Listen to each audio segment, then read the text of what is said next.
Hello and welcome to Shoot the Hostage. I'm Dan. And I'm Sarah. We're a movie show that delves into a different film each week based around a theme. This season the theme is criminals. Like all good podcasts, this show contains explicit language and mature content, as well as major spoilers for the movie we're covering.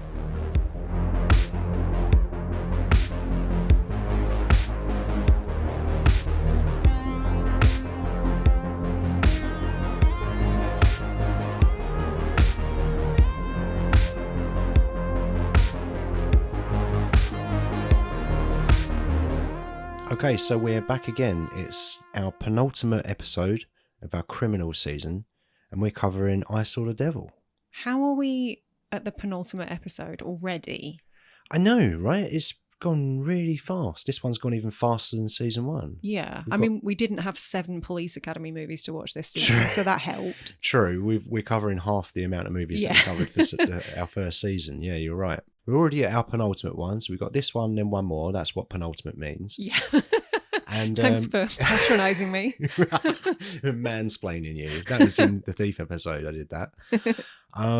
Right, yeah. So we're doing I Saw the Devil, which is a 2010 Korean movie. Yeah, my pick. Your pick, yeah, because you're a huge fan of Korean cinema, aren't you? Massive, in general. Yeah. Very much so. And this guy in particular as well. Kim Jee-woon. The director. Yes. Kim Jee-woon, yeah. So I'm only familiar with him because of you. I hadn't seen A Tale of Two Sisters until you showed me that movie a few months ago. And you were tremendously underwhelmed, if I remember rightly. Yeah, it wasn't for me. I didn't get a huge deal out of it, I was going to say. That doesn't make any sense, does it? I didn't get much out of that movie. I think that's fair. It's not for everybody. There was a ghost living in a cupboard or something. I don't really remember what happened in that movie other than a bit boring, wasn't it? I mean, ghost stuff isn't typically your bag, is it? Not really, no. Unless it's like a popcorn horror time, which I find fun. Ghosty stuff is not typically my jam. Okay. Apart from that one when Swayze made that pottery. No. Ugh.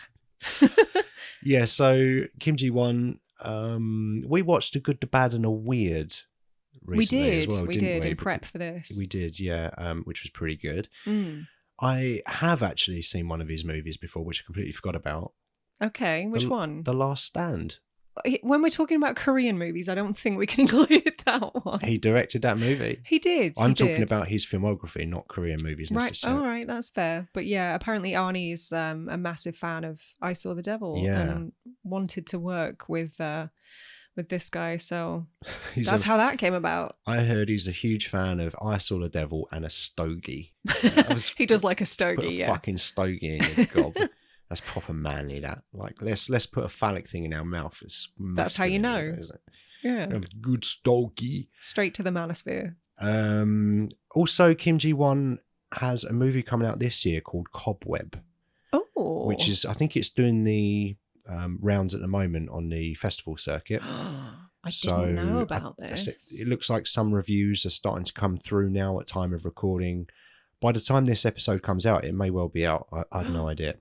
Oh. But yeah, he's got a new one coming out. So is that English language or is that back to Korea? I believe it's Korean. Okay. I believe it's back to Korea. Good. Yeah. Yeah. Who's in the film? Who's in the film, you ask? Yes, I do. So we have Choi Min-sik plays Kyung. He's, I guess, Old Boy, which I watched for the first time last night. Yeah, that's wild. Yeah, I'd never seen it. The main reason I was aware of it roughly when it came out, is it 2003, that movie? I want to say it's 2003, and then the remake was a decade later, I believe. I've only seen the Superior remake. Fuck off. Have you actually seen the remake? No, I haven't. Oh, no. God. No, I was kind of aware when the original came out around 2003 at some point, and I was super lazy then, so I wouldn't have consumed a movie with subtitles on account of me being a stupid teenage boy. But the main reason I hadn't got round to it in more recent years is because I knew all of the beats that happened in that movie, or the more important plot beats and twists and turns of that movie, which we won't spoil here. But there's some major stuff that happens in that movie, which you know if you've seen it. Yeah, some fucked up stuff. Yeah. So I put off watching it, but I suggested that maybe we watch that before covering this one because it was a hole in my Korean films. So I wanted to consume that. And there's some overlap with Choi Min-sik as well. Choi Min-sik is in both of those movies, yeah. And I'm glad we watched it. I thought it was a good movie. I really liked it. It was a good, solid film. I do feel like some of the enjoyment was maybe removed for me because I was aware of how it was going to end. So the whole way through, I was just going, when's he going to find this out? And when's this going to happen? And when's that going to happen? That's such a shame, because that the first viewing experience when you learn those massive revelations, I don't know, I remember it kind of blew my mind at the time. It would do. You'd be like, yeah, what? He did what fuck? now? What? Yeah. Who wrote this? What kind of sick? And can I go for beers with them? Yeah.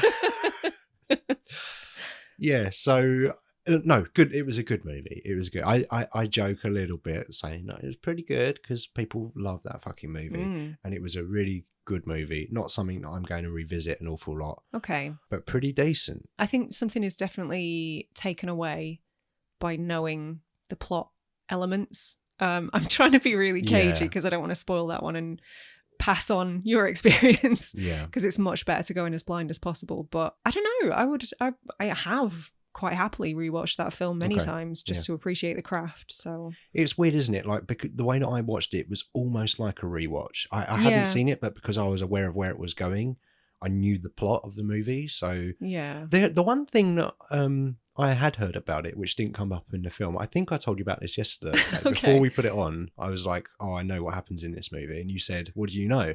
And again, not going to reveal anything now, but I went da-da-da, da-da-da, da-da-da, and he's mates with a mouse. I don't know where that came from. That never happened. Are you thinking of the Green Mile? Maybe.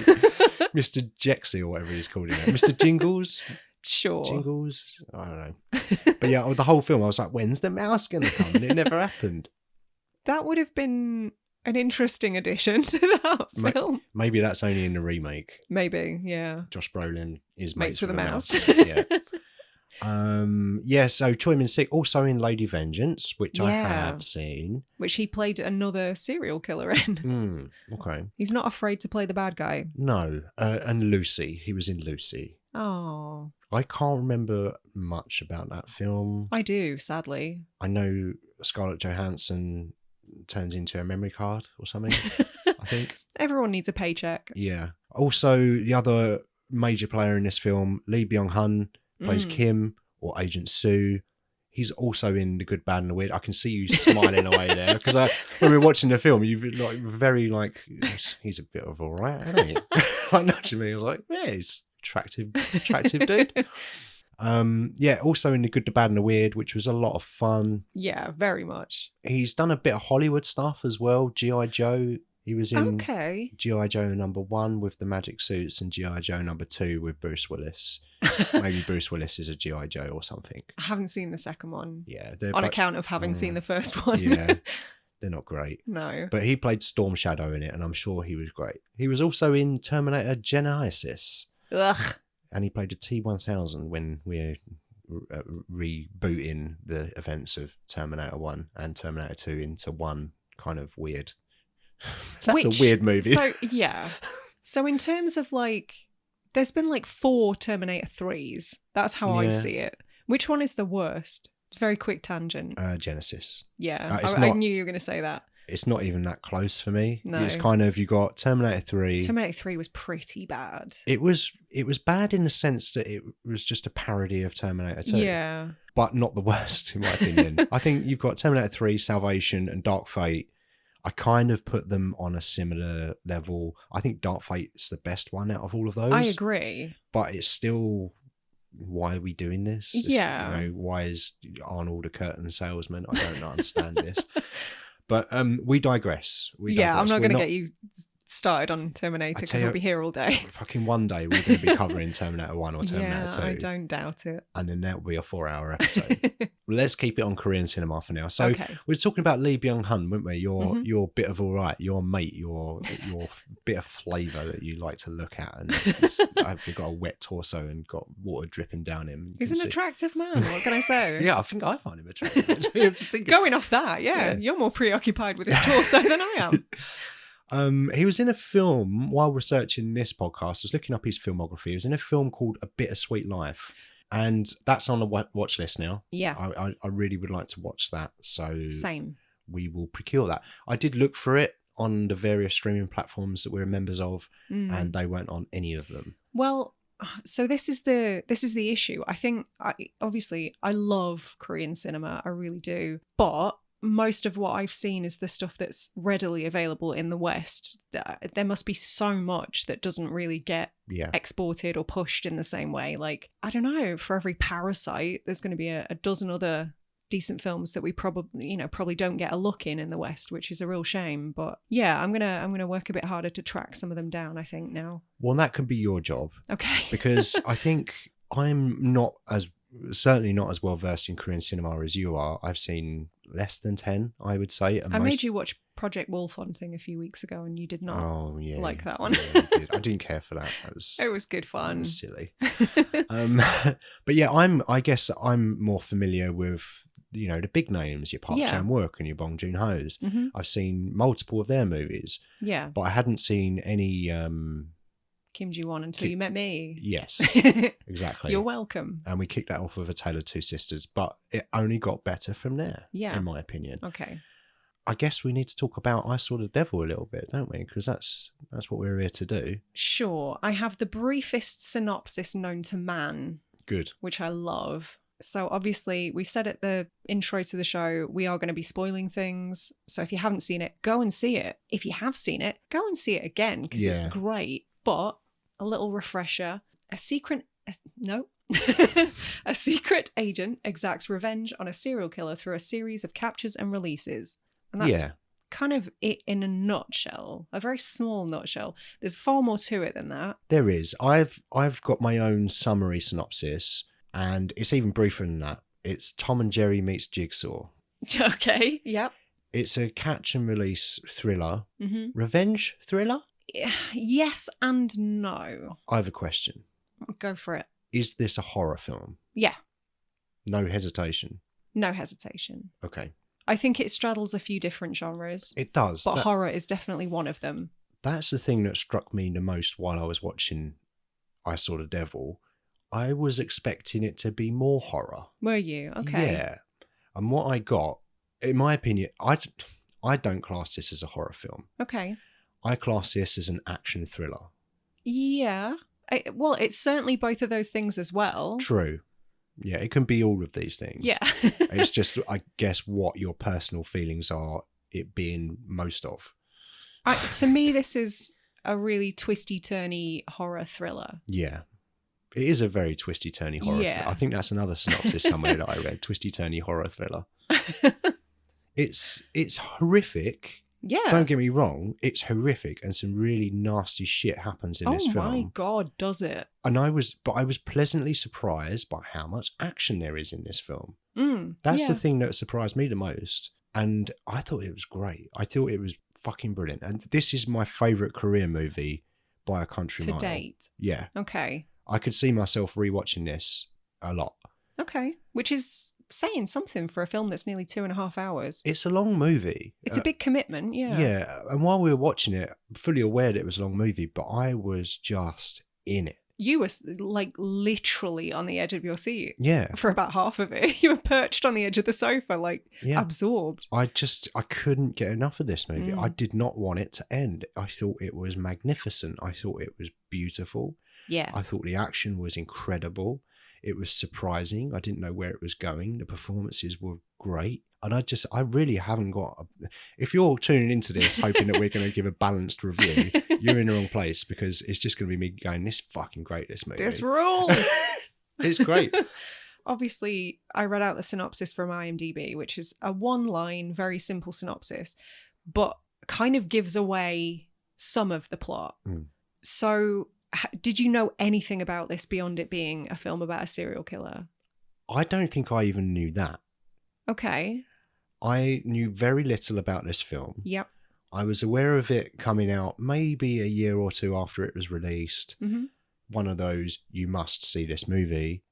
And I think one day I sat down and planned to watch it, But when I found out it was not English, not in English language, heathen. yeah, I didn't ever bother watching it. But I don't ever recall ever really knowing what this movie was about. And when you lock into the idea of you're going to watch something, I'm kind of like, well, I don't need to watch a trailer. I don't need to find anything out. And I think this film, maybe more than anything that we've covered, is a film that benefits most from just going in completely dry and removing all expectations. Like, the only expectation I had of it is that I thought it was a horror movie. Okay. So maybe I assumed there was some kind of killing or traps, or not traps, or something going on along those lines, but I had no idea really what the film was about. Okay. So I was really surprised by some of the things that happen in this. So your advice would be to go in as blind as possible?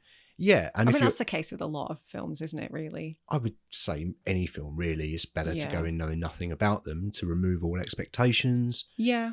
For me personally, anyway. But certainly with a film like this, I feel like if you go in with the least amount of knowledge possible, you're only going to enjoy it even more.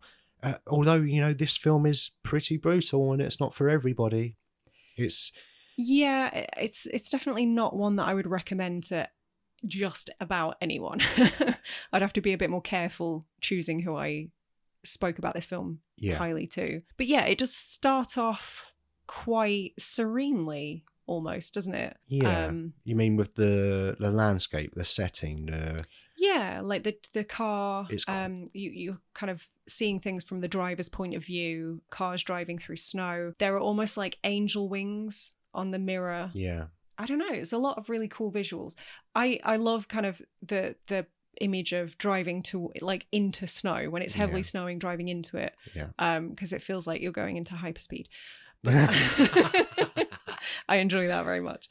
But yeah, it starts off quite calmly. It's got that string heavy score that a lot of Korean films seem to favor, but it works really well. But it kind of sets you up for something different, I think. As you say, if you go in completely blind, which you should, it almost like tricks you into thinking it's going to be something it's not, because you see this woman who's broken down at the side of the road. She calls her partner, who Agent Sue, that we kind of somewhat learn is some kind of secret agent. Yep. I mean, one thing I love about this film is that we're never really told anything explicitly. You have to really pay attention to the dialogue and pick things up along the way, because I don't remember being told at any point that he was a secret agent, not explicitly anyway, but obviously the job that he's doing at the start, the clothes he's wearing, the earpiece and stuff, you piece it together. He's obviously some kind of enforcer. Yeah. I assumed like a CIA or something. Yeah. The Korean equivalent. But yeah, you kind of have to pay attention. It's not really given to you, but also it's not really important. No, no. I think the important thing to know is that he has training. Yeah. And he is some kind of enforcer of law. I don't think it's really important what form that is, or for what form that's in. But yeah, you're right. It does start off quite serenely. You see the snow, you see the landscape, and immediately I'm thinking of David Fincher. Okay. Immediately I'm thinking of Seven. I got a lot of Seven vibes from this movie, and apparently I've heard that comparison before. Yeah. Apparently was Seven was an influence on when they were creating the movie. Okay. So immediately I got that. The snow setting was very beautiful to look at, and I always enjoy seeing that contrast of red and white with the blood on snow. I think it just looks incredible. Is there anything more striking visually than blood on snow? I know that sounds gross. No.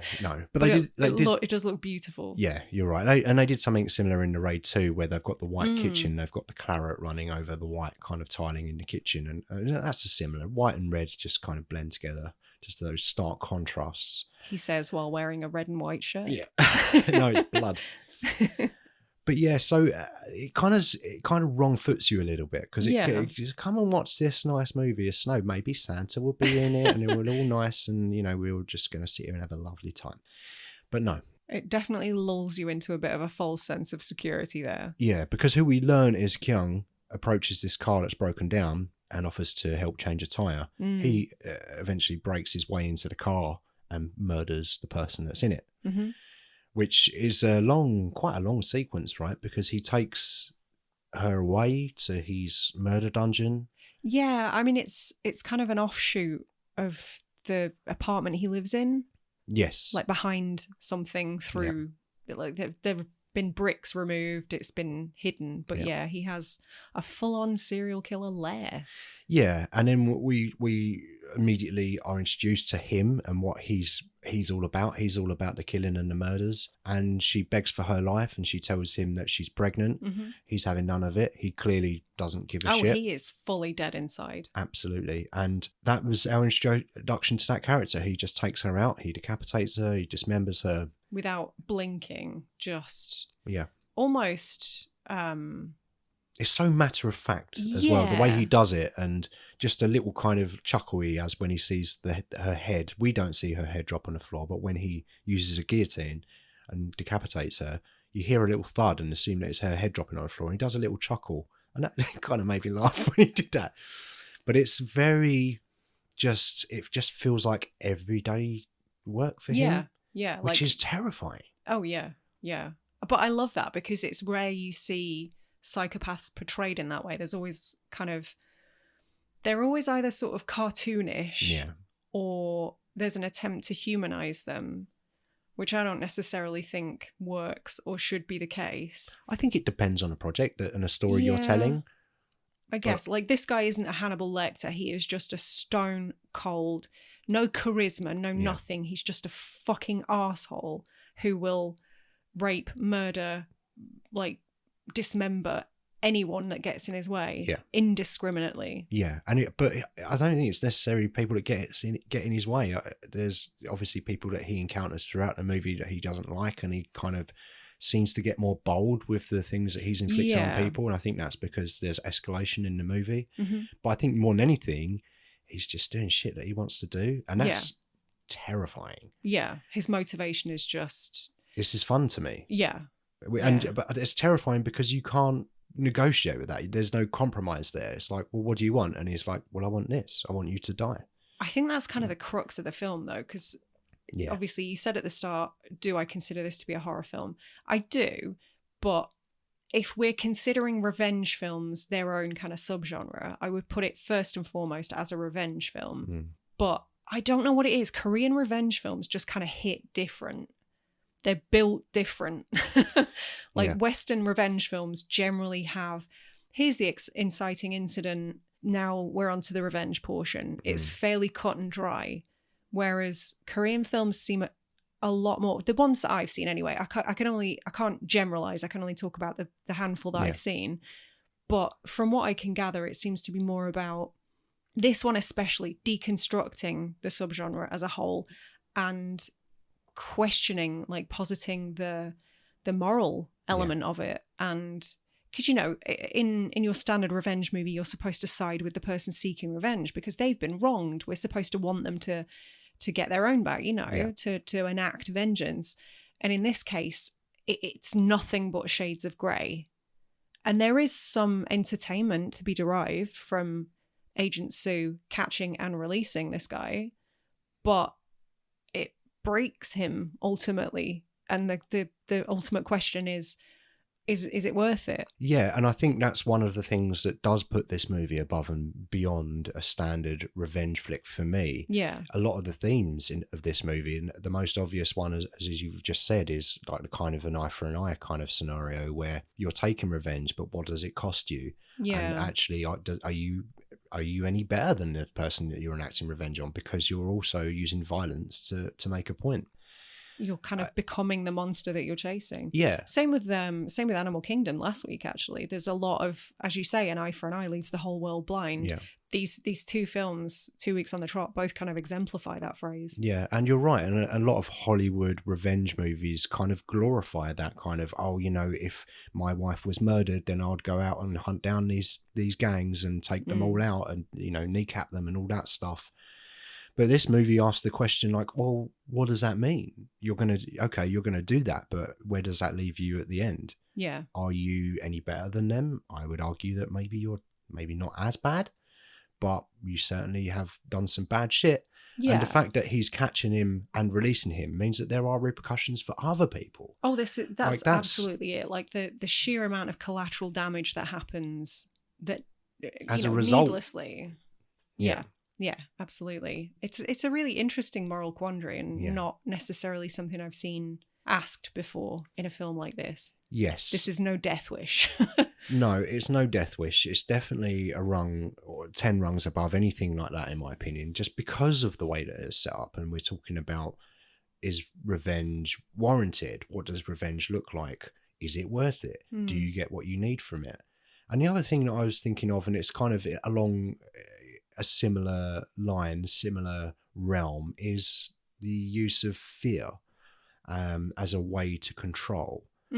It's not something that I've seen anyone else talking about, and I've done a relatively deep dive on this movie and tried to see what other people were talking about, so I can avoid what they're saying and maybe hopefully bring something new to the conversation. But I haven't seen anyone talking about how fear is used as a method of control, because I feel like throughout the whole movie, Agent Soo is trying to make Kyung afraid. Yeah, he wants to put him in a vulnerable position to feel what his victims perhaps feel. I'm not going to let you die until you're most fearful, and you're most vulnerable. But what he learns throughout the movie is that he's just not afraid. That point doesn't exist. It doesn't for matter. Him. Yeah. And I kept thinking about the justice system and how the justice system uses fear. Fear of consequences. Don't murder that person because you'll go to prison for life. I mean, that's not why I don't murder people. I don't murder people because I don't want to. Because you don't have that urge to, Exactly. But I think the point is that you have crazy people like this guy who's going to go out. If he wants to kill people, he's going to kill people. It doesn't matter if there are any consequences the fear of or not. Repercussions doesn't stop them. He has no fear. There's even a bit in the movie where he will just go and hand himself in just to piss off the main, just to piss off Agent Soo, just to get under his skin a bit. And I kept thinking about that and the fear thing. It's not something that I've seen discussed anywhere else, but for me, and maybe it wasn't intended by the director and in the writing of the piece, but for me, as a subjective view, that's all I could think about throughout the movie is he's trying to make this guy fearful, to maybe think about what he's doing to other people, but he just doesn't feel that. There's something that he doesn't have. Yeah. And you can call it evil, you can call it a monster, but he's a human being, and some human beings don't have that. I mean, yes, obviously he's horrible, he's disgusting, he is a monster, he is evil, but I feel like those terms are used in a way to distance themselves from these people. Yeah, to make them seem inhuman. So we don't have to confront it. That's exactly what I'm thinking, Yeah, that's really interesting. Yeah, so that was just something that I've not been able to stop thinking about that. So I just wanted to mention it. I'll get it out there. Maybe it's nothing. It wasn't intended, but my own thoughts on it were definitely that is a major theme running throughout the movie. Yeah, no, that is really interesting. I wouldn't be surprised if that was intended, to be honest, because a lot of thought obviously went into this. Yeah. Yeah, I guess Agent Soo was kind of doomed from the outset, because if somebody doesn't care about legal repercussions and they go about killing and maiming whatever else to other human beings, then why would they fear anything? Exactly. And but also you can stretch that to Agent Soo as well. He's not afraid. He knows that what he's doing is wrong. As in the eyes of the law, he's going to get reprimanded for all of these things that he's done. So does he fear the consequences? Not really. He just wants to do this thing, and that to me just muddies the water between the two characters. It blurs the lines. Do you think it's that he doesn't fear consequences, or just that he's so blinded by his singular need to enact revenge? Yeah. He's just not thinking that far ahead. I think that's probably more accurate, but then I would also argue that maybe Kyung is not thinking that far ahead, and he is just acting on his own instincts. I want to kill, so I'm going to kill. Yeah. And be a fucking horrific, disgusting bastard. And I just think that the fear doesn't play a role in either of these two psyche for the events that happen in this film. I think that's fair, yeah. Which I would agree with that. It was just an interesting thing that I was thinking of, and I've not been able to stop thinking about it. But no, I like that. This came out in 2010, this movie. Now, I know that there were a bunch of films after, like, I guess, Saw, which kind of kicked off this whole torture torture porn. That sounds horrific. It's a different genre. Yeah, that sounds even less pleasant than Yeah. torture porn. Torture porn. I've seen a few people levy the argument against this, that this is torture porn and they don't care for it. What do you think about that? Ooh. Is this torture porn? No, because I think the plot kind of justifies its own existence. I think it's not gore or debauchery for entertainment's sake. Yeah. I think it's more interesting than that. It's not like look at this guy killing women and committing all this sexual violence against people. Isn't this entertaining? Aren't we all entertained? No, it's not one of those films. No. I don't see it that way anyway. I totally agree. And I was sort of scratching my head a little bit when I've seen that argument thrown around. And I can only assume that it's because around about the time it came out, there was a lot of those types of movies. Probably. And it's just neater to slot it in a category that already existed. I guess so. And, thinking about the movie, thinking about the themes and what we see and the messages of it, I think quite clearly it's not torture porn. It's a violent story. That doesn't mean that we have to enjoy what we're seeing. It doesn't mean we can go, oh, cool, there's a head off of a body there. You're going, oh, shit, there's a head off of a body there. And that's gross and shocking. And why has this happened? And it explores the reasons and all of the themes around it. Whereas torture porn for me is just, let's slice an Achilles heel. Because you want to see that, don't you, audience? Let's have some popcorn, because isn't that fun? And watch Hostel Part 2 and all of that stuff. No, don't talk about the Achilles tendon. Achilles tendons being sliced in films is my Achilles heel. Yeah. Like the most ironic thing ever. No, I can't stand it. Yeah. But that kind of plays into what you're saying. I think this film is excellent. But there is stuff on screen that makes me deeply, deeply uncomfortable in different ways. Obviously, the wincy kind of gore element that you just talked about, but also, again, like the sexual violence against women. That makes me very uncomfortable. I don't enjoy seeing that. No, but then also I would argue, and this may be a strange argument to have, but I feel like that the director does exercise some restraint in what they're showing you. I would agree. Because there are some things that you see, like the Achilles tendon, we just see that just whipped out. It just whip it out, and it's fucking horrific. But there's some things that we mentioned about the head thud on the floor. You don't see that, you hear it, and you see Kyung's reaction.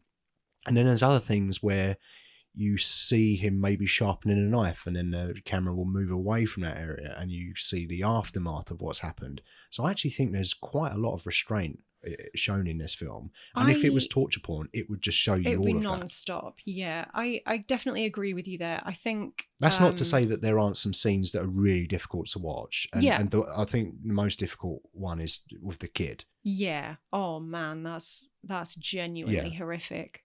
Yeah, it's a tough one, isn't it? It's a tough one. I really enjoy might be the wrong word. I really like watching films that I find to be challenging. Yeah. But I couldn't tell you why. I don't know what I find rewarding about that, because there are films that I love, like Climax, for example. You hated it. You're not a Gaspar Noé fan. I get it. Gaspar Noé. Look, I understand it. I really do. His work is like appalling in so many ways. I can't stomach it. It's too much for me. Yeah. But I don't know. I've tried reasoning this with myself and I couldn't tell you what it is I like about stuff like that, but I like to feel challenged. And I don't know if it's like some sort of sick endurance test for me. I don't know. But some of that is definitely true here. Yeah. And I think you're right. It's interesting. I couldn't say for sure, but I think we watched the uncut version. Okay. I did read that the Korean Film Classification Board did ask Kim Jee-woon demanded that he remove some footage from the film to even get a release, because if he hadn't cut it, it would have been restricted, which means no home video release at all. Seriously limited. So he bowed to pressure and did the cuts. Yeah. But I also read in another place, such as the internet, contradictory opinions everywhere, but I did read somewhere else that the international version was the uncut version. So I'm assuming we watched the uncut one, but I couldn't say for sure. Okay. I mean, I would assume so. I would hope so. Yeah. But just kind of going back to what you were saying, I think you're right in that he shows restraint, because there is some deeply uncomfortable, horrific shit on display that wouldn't be out of place in, say, a Hostel film. Yeah. But it's kind of sparse. For a film that's nearly 2.5 hours long, it is quite plot heavy.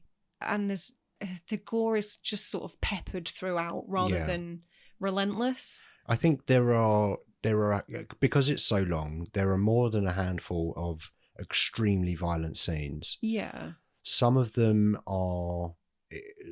depict violence against completely innocent people, like the child or the police chief or Agent Sue's fiance. Those are particularly difficult to watch. And then there are other instances of extreme violence, but they're against the serial killer and, oh God, we haven't even spoken about the cannibal yet, but we're going to get there. Also against those people. So in a lot of ways, I think he's setting this world up for you. He's introducing you, look, we're in a violent world here, but don't worry, most of the violence is going to be against these horrific people. Yeah. But should we be doing that? Why are you enjoying this, audience? Why are you liking it? Why do you want to see more violence? I feel like it's more, I don't know, it's just done more interesting than anything I've seen in a long, long time. Because I feel like a lot of people are saying this is too violent, and maybe it is for some people. If it's too violent for you, fair enough. I'm not going to judge you for that. I understand that. Fine, totally. It's not get for it. everybody. Yeah, 100%. But for me, the violence kind of is the point of it. Yeah. Because he's shown you how futile it is to just blindly just try and enact revenge. Where's that going to leave you? Yeah. Oh, and now you're broken as well. Yeah, you just end up in a cycle, and then where does it end? Yeah. So I feel like it's actually in many ways anti-violent, this movie. It sounds weird to say, but that's my feeling of it. I think that's the message, isn't it? I hope so. Ultimately. I hope so, yeah. I think so. Yeah. It is definitely. But also it's just a good old fun time, I think, some of it, you know? I was just about to say it's kind of impartial, but I'm not sure if it is. Because at some places it does come close to just condemning everybody's actions. Yeah. But I think even the police chief, you know, he is the father of Sue's fiance. Oh, and he has a hand in the whole thing. Well, yeah, but he does also say you need to stop. Yeah. You need to stop. Yeah, but only after he's kind of given Agent Sue the suspect lists and, you know, sent him on his way. Oh, he gave him the suspect list, didn't he? Yeah. So he definitely had a hand in it. I don't know if he knew.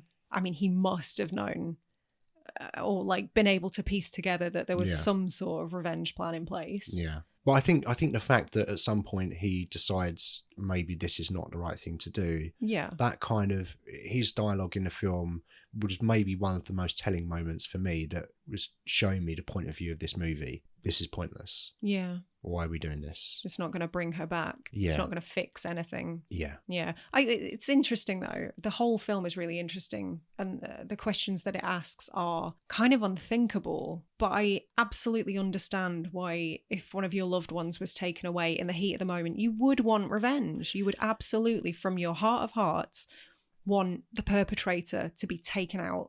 I get that. But it is sort of forcing you to examine the repercussions of that. Yeah. And this is kind of, I feel like this is not really set in the real world. This is kind of, it feels like a John Wicky kind of like this Our World but extra in a way. So it doesn't feel quite like. I'm not sure on that point. And I'm going to tie that into one of the notes that I made, actually. Something that I've observed about Korean films, the ones that I've seen anyway, is that films like this that exist that tackle really, really heavy subject matter aren't afraid to also shoehorn in a little bit of like gross out humor. Like at the beginning, when Agent Sue sort of starts on his mission of revenge and he's trying to go through this list of suspects and he visits a couple of them and brutalizes them. The first guy that I think he goes to see is just kind of jerking off in front of porn. Yeah. And it's grotesque. And it's straight out of like a gross out comedy film. It feels quite out of place unless you've seen a lot of Korean cinema and kind of start to realize that, oh, maybe they've just got a fucked up sense of humor. Yeah. Because that does seem to happen a lot. But I don't know. I see what you're getting at in terms of like a heightened reality. Yeah, that's the term that I was looking for, yeah. But I do wonder if some of that is just cultural differences. Okay. Because like I say, that is something I see in a lot of Korean films. Yeah. So I don't know. I'm not sure. Okay. So you've just mentioned that he's gone after 2 of the 4 suspects because he was handed a list of, as you say, 4 suspects. Yeah, I think it was 4. Yeah, it was 4, and he takes out the first 2. Takes a wrench to the ball sack of suspect number 1. Yep. I don't even have one, and that made me cross my legs. I have one. I did cross my legs. Yeah. Or uncross my legs, depending on whether they were crossed or not in the first place. That was pretty difficult to watch. And then he gets those 2. Then he goes after Kyung. Yeah, I think Kyung is the number 3rd 3 on his list. So yeah. what happens to number 4? 4's just gotten away. I guess so. Yeah, 4 is unimportant because he's not the target. He's not the mission, is he? I'm assuming that all 4 of these people are guilty of something. Well, the one whose bollocks are brutalized, as you so poetically put it. I believe I said ball sack. Okay. He is so kind of freaked out in hospital after this attack that he ends up confessing to murders. So he is definitely guilty, just not of this particular murder. Yeah, because when Agent Sue starts going after these people, you do think, oh, this might be a bit much here. But I guess if he's admitting to crimes, it's kind of like, well, okay then. Yeah. We'll let it slide. Yeah, he is vengeance. I got huge Batman vibes from this. Did you? Huge. Yeah, because I was not expecting this movie to be what it was, especially when he's catching him and releasing him and just beating the shit out of him. I think the first time that happened when he walked away, because he was holding the rock over his head. And he left him. And I remember you turning around to me and being like, huh? What? Yeah. What's going on? Yeah. He's caught him so early and now he's letting him go. Yeah. What's going on here? Yeah, I got huge Batman vibes from that. But yeah, I suppose it's probably the first hour is setting up the characters, and then it's from the end of the first hour, the last 90 minutes of the movie is the catch and release, right? Yeah. Very roughly. Yeah. So the first time that he catches him is in the greenhouse where Kyung he's a fucking school bus driver. Hiding in plain sight. Yeah. That's what they do. And he kind of figures out that he's about to get found out. So he takes his very last opportunity to try and sexually assault a minor. So he takes her to a weird, like, greenhouse secluded location where he tries to... Well, he's basically dug a grave. This was the thing I found hardest to watch, was that scene. Yeah, it's horrifying. If I've got one criticism of this movie, I think maybe that scene went on just a little bit too long. Agreed. And there was a shot where you're sort of seeing from his point of view, looking at the schoolgirls' like undergarments, and I was just like, this is not okay. Yeah, that's the one thing I would say. We could have pared this down. We can imagine what this... I mean, he's got the kid on her own. We know what his intentions are. We don't need to see much more of this. Yeah, I mean, if you look at like the French film Revenge, for example, that's a really good example of a rape revenge movie where you don't see the sexual assault. Right. You see like the beginnings of it, the suggestion, and that's it. That's all you need. Yeah. Because anybody watching that can piece together what's happened and knows how horrific it is. You don't need to see it. I think that is maybe crossing a line. Yeah. But then I've heard from actual sexual assault survivors who consider that sort of thing to be really cathartic and empowering. Yeah. So I don't know. It's a personal thing, I guess, on many levels, as long as the movie is getting across the point that it needs to make. Yeah. Which is the main thing. But personal preference, I would have liked that to have been chopped down, as you say. Personal preference, you could have just whipped 12 seconds off that scene and I would have been way more comfortable. But, maybe that was the point. Yeah. I was sitting there thinking, when's this going to finish? Because I don't know how much longer I can sit through this. Maybe that's the point. It's forcing you into the shoes of an actual monster. Yeah. But yeah, so when Agent Sue turns up and he just sort of he doesn't shout his name, he says it quietly, and Kyung kind of looks up and he's just standing at the end of that greenhouse. You're like, oh shit, what's going to happen here? But again, was completely not expecting what was going to happen. They just end up having a really cool fight.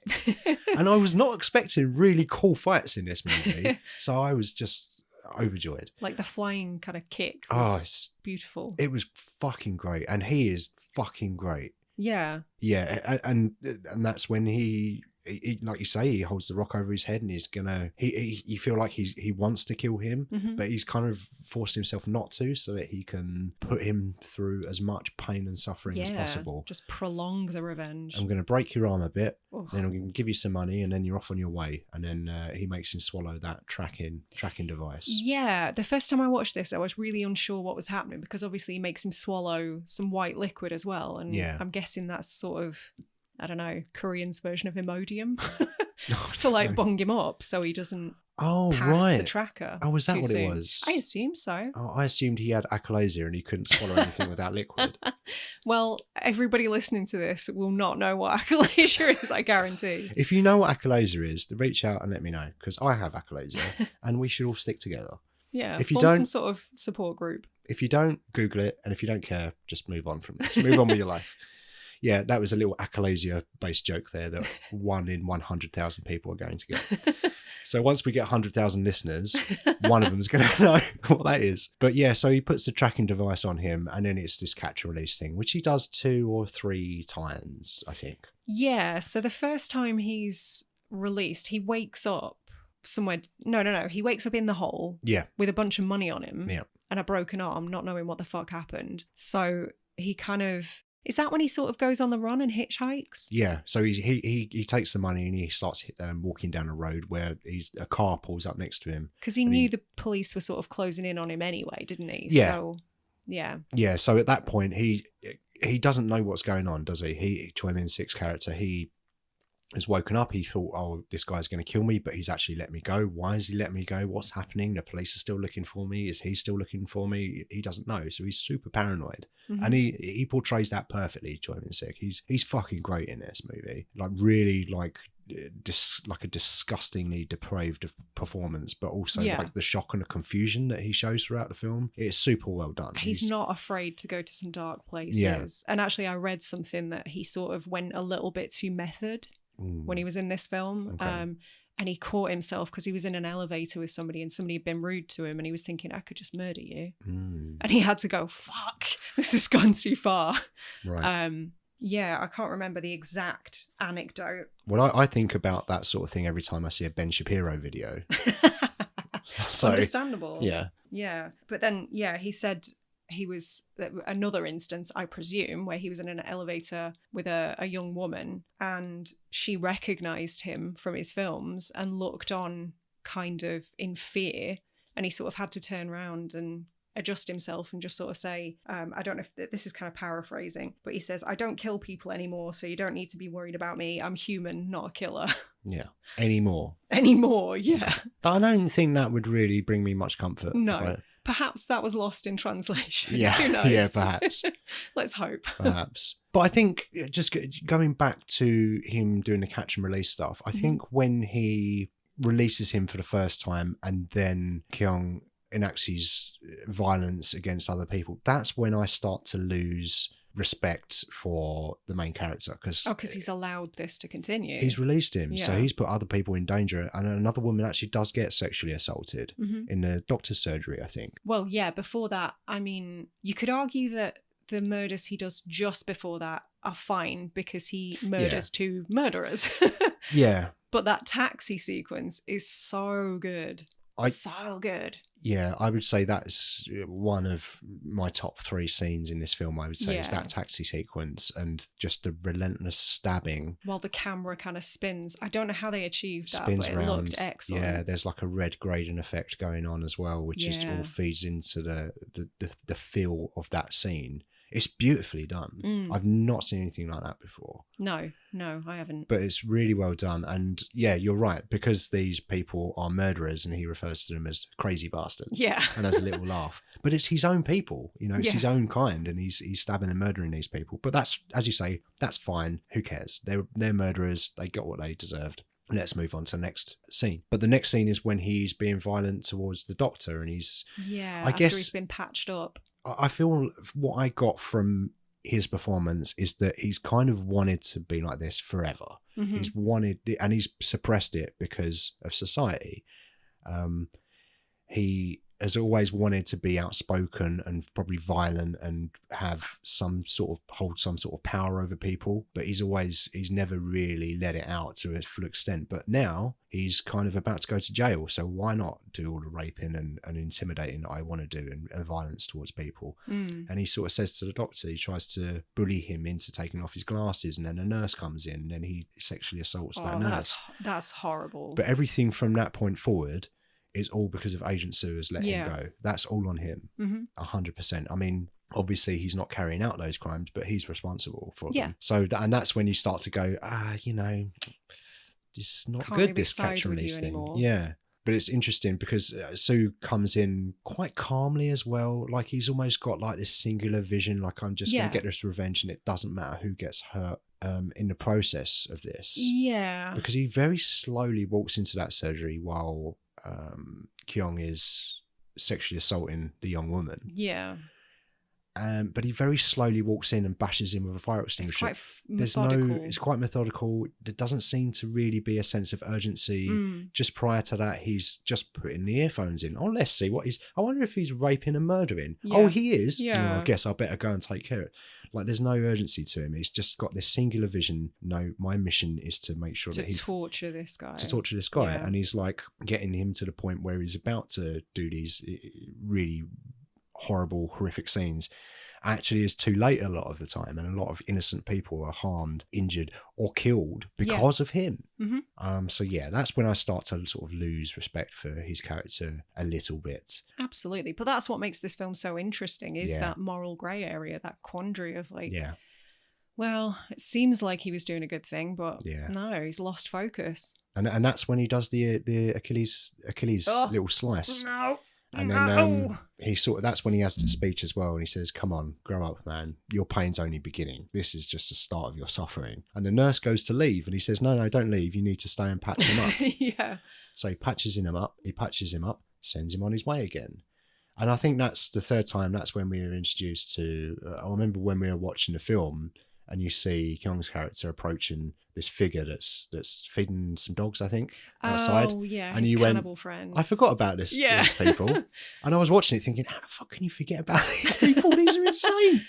I mean, there's a lot that goes on in this film. There's a lot that happens in this movie, in my defense. And then, and I was not expecting cannibals to appear. I didn't know what to expect from these people. But no depravity is off the table in this movie. But it turns out that his two friends had taken over this house, murdered whoever was in there. It was keeping some prisoners as well, I think, right? There was a lot going on, I think as like a food source, I guess. Keep them alive, it keeps the food fresh. At least they were thinking about, food hygiene. I've never been so happy to be vegan watching this film. But the whole sequence in the house is incredible. There's some really good shit that happens in there. There's the fight with because Agent Sue eventually comes to that location. Obviously, he's still tracking him at that point, and he has a fight with the cannibal guy, big old cannibal dude. Stabs him in the hand. Ugh. Which one of the funniest moments, probably the funniest moment, I think, is when he takes the cannibal guy is trying to remove the knife from his hand that's gone through his hand and impaled onto a table, and his hand's stuck on a table. He's trying to pull it out, and the handle comes off. And his look on his expression. Huh? It's priceless. It's so funny. But that's what I mean about this film and Korean films in general. They're not afraid to throw in a bit of humor amongst some really harrowing, dark shit. Yeah, so dark sense of humor. It makes for an interesting tonal experience, but somehow it works. Yeah, it really does. But I think sometimes as well, you need that relief. I talk about this a lot with comedy, horror, action, suspense. You need to build up the tension. How do you release it? You give someone a laugh, and that cleanses your palate, so you can now build up the tension for the next scene. Yeah. And I think that's the best use of humor in a film like this, to just pierce that tension, and you can have a laugh for a second. You're not just 2.5 hours of going, ooh. You need that release. Yeah, it would be unbearable if it didn't have it. I think this sequence, you're right, it's incredible, but I think this whole bit is kind of the closest it comes to being a typical revenge movie. Yes, because of the action? Yeah. Okay, This is the sort of thing you would expect when you hear this is a revenge film. Yeah. It's sequences like this. Yes. So he has a fight with the cannibal guy, stabs him through the hand, as we've said. Kyung has kind of heard a bit of commotion, so he grabs a shotgun and goes after Agent Soo. And Agent Soo is running away. He jumps out of a window.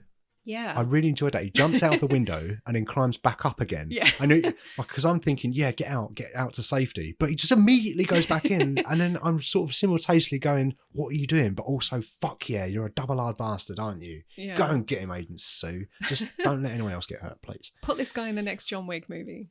Right? Please.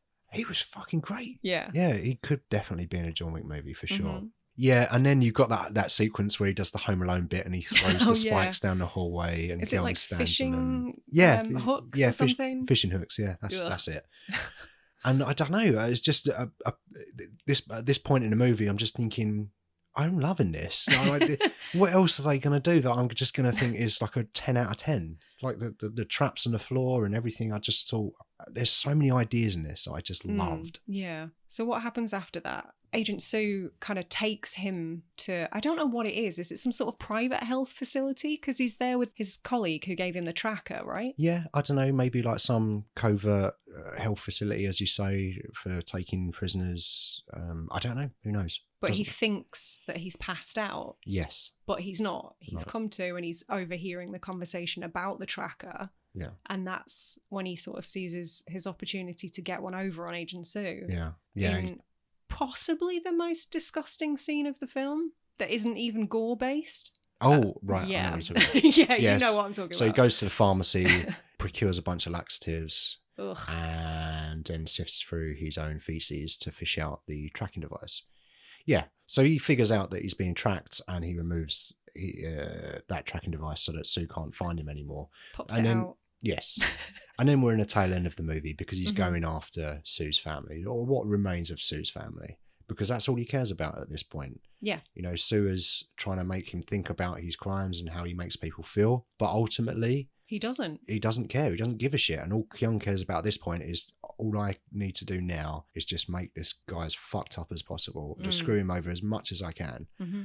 So he goes to kill the rest of his family, who's the police chief and his fiance's sister. I believe so, yeah, sister-in-law. She gets killed. Yep. I assume that the chief probably dies from his injuries. I'd be surprised if he pulled through from a dumbbell to the Yeah. head repeatedly. And then once that's done, he goes to hand himself in to the police, which is the ultimate fuck you. I've killed everything that you care about. I've removed everything that you like and find comfort in and care about in your life. And now I'm going to hand myself in. So Now you're not even going to get to kill me. now you're not going to get your revenge. It was all for Yeah. nothing. And visually, that's a really cool moment, seeing this guy kind of disheveled, covered in blood, injured, holding a huge kitchen knife in his hand with his arms up in the middle of a busy street in Korea. That was quite a cool visual. It was a really cool visual. And at that point, I'm thinking, oh, this movie's over. Like, what a ride this movie has been. I've fucking enjoyed every single moment of this. And I'm going to be thinking about this for a long time. Hoo-wee. I'm glad that it's over now. I can breathe now. Oh, wait. What? Agent Sue appears out of nowhere in a 4x4. And I love this bit. It's so fun. I tell you what, I was a gnat's cock away from punching the air here.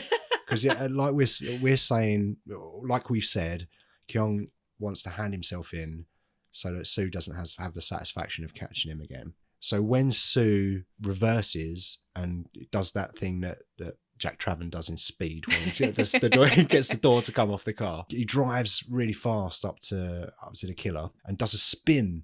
And he goes in, like he gets him to go into the car and he just drives away and he's got him again. And that was such a cool sequence. Yeah. I can't wait to watch this again. Honestly, I can't wait to watch this again. That makes me really happy. And then that's when he takes him back to Kyung's His own dwelling. lair. Yeah, his own murder lair, which is very fitting. It's the perfect Yeah. place to finish off this story. And he has that conversation with him, doesn't he? And Kyung at one point is saying, please don't kill me. You know, I don't want to die and But all that he's stuff. just acting. But he's just acting. It doesn't mean anything. And actually, when he starts telling him the truth, he says, no, I'm not afraid. I don't care. Mhm. This has all been for nothing. Yeah. You've wasted your time. People have got hurt. It doesn't, like, I'm not afraid of you. So what you've already lost. You've already lost. I've taken everything from you. I think that's the most impactful bit of dialogue in the whole film. Is just like, who do you think's won? Yeah. You've already lost. Yeah. Well, it's kind of feeding into the theme of the entire movie, and it's a nice little capper just to go, this is definitely the movie you've been watching.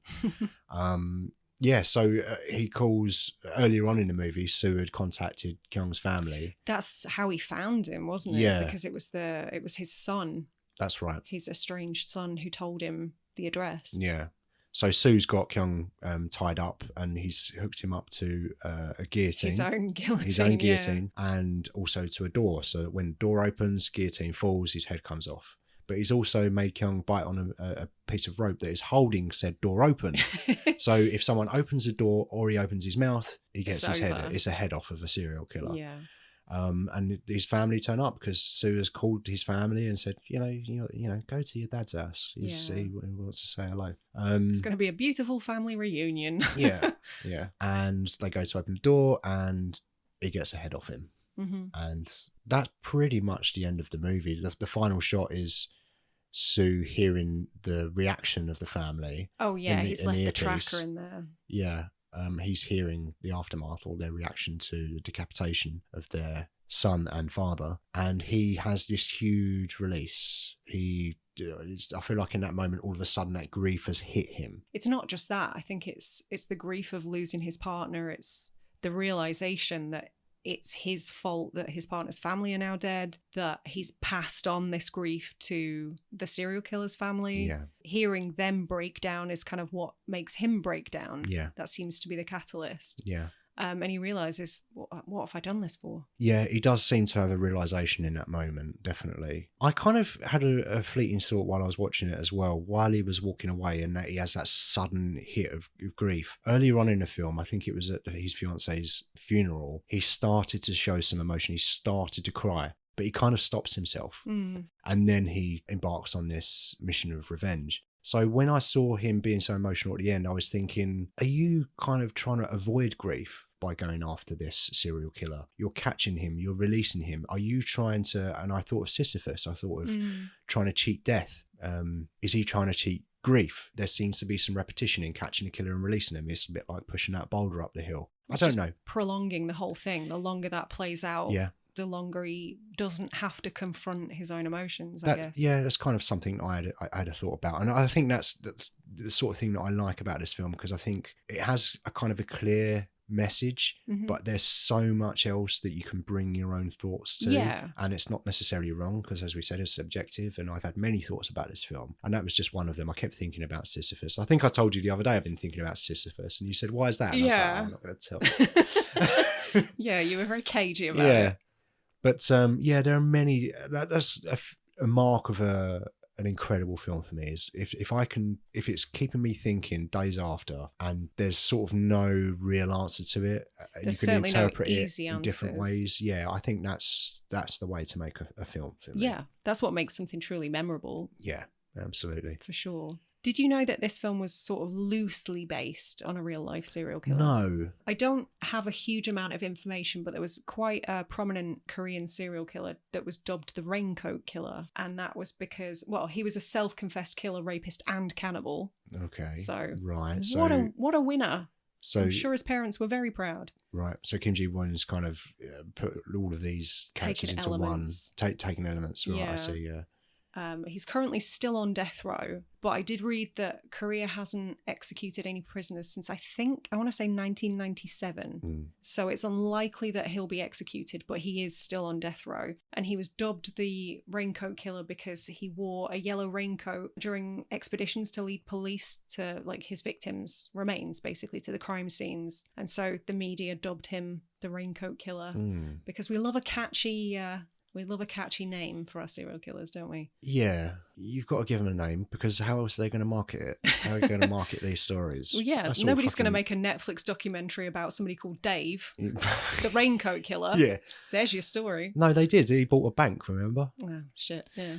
No, I did not know that it was based on some real life events. Loosely. So do you think that he maybe had the idea for this movie and then looked for inspiration, or do you think he saw that first and that inspired his... I honestly don't know. I struggled to find much in the way of interviews. Yeah. Certainly ones that were in English.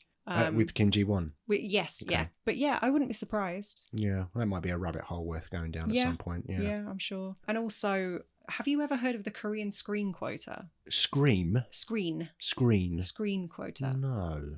I did go down a little bit of a rabbit hole on this one. Basically, as I understand it, the Korean screen quota is something that requires the country's cinemas to feature Korean films, domestic films, for a specific number of days, which I believe is just in excess of about 140 days, to sort of favour domestic productions, basically. But the government wanted to halve that so that there would be more space in cinemas for international releases, specifically American releases. But a lot of people in the industry viewed that as something that would lead South Korea to become more or less like a colony of the US. Right. They didn't want to defer to them and give them that power. So a lot of people protested in the streets about it. I don't know where they stand at the moment, but I know Choi Min-sik was one of the main people who was protesting. There were thousands of people, but in terms of big names, there was Choi Min-sik, Park Chan-wook, Lee Byung-hun, and Bong Joon-ho, amongst others, who all kind of campaigned against this as a way to, you know, maintain this thing that was established in the 60s that favoured domestic releases,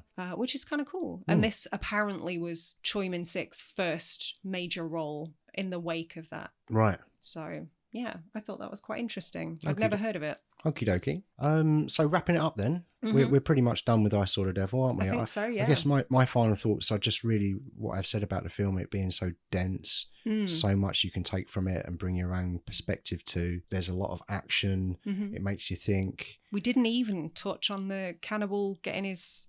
How do you think I got these scars moment? No. There's so much going on. Yeah, the Joker origin story. It's almost impossible to talk about everything. Yeah. It's kind of a perfect mix of kind of horrific scenes, action and social commentary for me. Yeah. And I think this is pretty much a perfect movie. I really, really fucking like this movie. I think it's great. And I would watch a sequel. Yeah. I'd watch a sequel with Agent Sue just going to town. Like, mate, right, sequel. Agent Sue has done 10 years in jail. He gets out and now he's just a full-time revenge person. Okay. And it's just pure action. Yeah. I'd watch that. Yeah. Just for entertainment purposes. Sure. Yeah, there was talk of an American remake at one point. The last thing I heard was that Adam Wingard was attached to direct. Okay. Which I don't hate. I haven't really enjoyed many of Adam Wingard's more recent offerings, but I think in the early days he was definitely one to watch. Yeah. But it's certainly, I mean, it would be pointless. I think so. It's already perfect. Yeah. If you're going to remake something that, you know, could have been improved upon. Yeah. It's not necessary. I haven't seen the Old Boy remake, but apparently it's a big pile of shit. So I won't bother. Yeah. It's just not necessary. No. I think maybe with some types of films, it's not necessary, but it's not a bad idea. Maybe there's a bunch of people that haven't watched The Raid because they're put off by the subtitles. So they would watch an Americanized version of it, which would be way less good. Watered down bullshit. Yeah, because it wouldn't have eco in it. But there's a place for it. But I don't think this is a movie that needs to be remade. No. At all. No. Near perfection for me. I know you said perfect movie. It's a 4.5 stars. There's probably no such thing as a perfect movie. The Thing exists. Okay. So does Terminator 2. But yeah, this for me is immediately a 4.5. I think I 2 or 3 more times this is going to be a 5-star, no problem for me. Okay. We're in complete agreement. Tell Sick. surprise. It's sick. It is. In many ways. Shall we announce what we're doing for the very last episode of season 2? I'll let you do it because this is your pick. All right. So episode 8 of season 2, episode 16 in total. Yeah. Last criminal movie we're doing is Con Air. Of course it is. Of course it is. Criminals on a plane. From I Saw the Devil to Con Air. You can't say we don't do variety. That's true. We have many different genres and different types of films on this podcast. Yeah. So we're doing the classic Nicolas Cage in that period where there was that like trident of Nicolas Cage pinnacle action movies. Nick with a mullet. Nick with a mullet. Con Air. Put the bunny back in the box. Thanks so much for listening. If you've enjoyed the show, don't forget to subscribe and leave us a review wherever you listen to podcasts. You can stay up to date with us on Twitter, Instagram or TikTok at @STH_pod or support us on Patreon. Everything will be linked in the description.